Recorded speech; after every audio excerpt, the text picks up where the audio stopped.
North Kolkata বেরিয়ে পড়েছি আমরা পুজো দেখতে। এই কিছুক্ষণ আগে ছিলাম সাউথ কলকাতায়, এখন চলে এসেছি নর্থ কলকাতা। কিন্তু প্রচুর ভিড় এখনও দেখতে পাচ্ছি। অনেক লোকে কিন্তু সেজে গুজে, প্রচুর মেয়ে ছেলেদের দেখছি যারা কলেজে পড়ে হয়তো মেবি, তারাই বেরিয়েছে অ্যাকচুয়ালি। বাকি এখন তো টালার এখানে পৌঁছে গেছি। টালা প্রত্যয়টা কোন দিকে জানি না, দেখা যাক।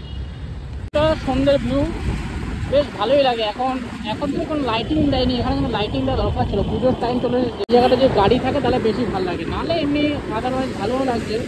যদি একটু ইয়ে থাকতো পুজোর লাইটিং থাকে, এখানে মনে হয় বেশি পুজো নেই, সেই জন্য মনে হয় লাইটিংও দেখা যাচ্ছে। বাকি শোলের গাড়ি যাচ্ছে আমাদের পাশ দিয়ে, টাকার শোলের গাড়ি হয়েছে। শোলে মুভিতে এরকমই গাড়ি ছিল। হচ্ছে কলকাতা স্টেশন আর সামনে হচ্ছে বিটি রোড।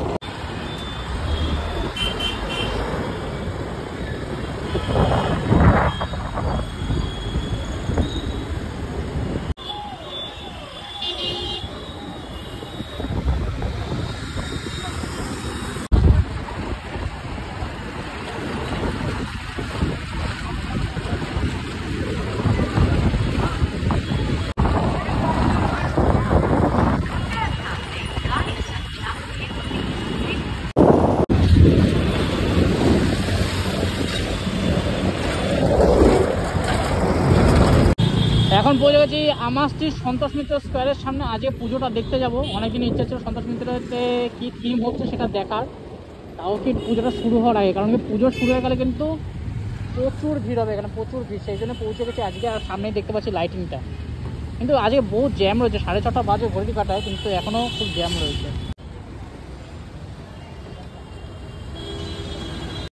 এই দেখা যাচ্ছে সন্তোষ মিত্র স্কোয়ার, এখান দিয়ে যেতে হবে আমাদেরকে আজকে পুজো দেখতে হলে। এখানে প্রচুর ভিড় হবে কদিন পরে। এখন তো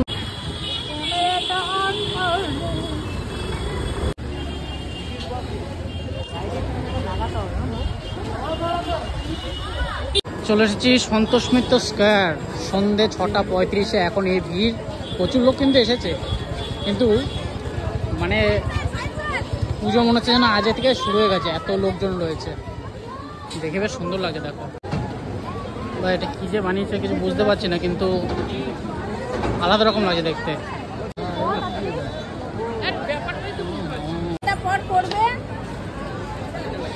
চলে এসেছি ভেতরের দিকে। পুজো মণ্ডপে তো প্রচুর লোকে ভিড়। ভেতরে না কোন লাইটিংয়ের ঝলকানি, নানা রকম কিছু দেখা যাচ্ছে। ঠাকুরটা বেশ সুন্দর লাগছে। এটা অনেকটা আগেরবার যেরকম ইয়েতে হয়েছিল, একবার হয়েছিল দেশপ্রিয় পার্কের ওদিকে বা চেতলার ওদিকে, সেরকমই লাগছে অনেকটা। এই হচ্ছে ঠাকুর।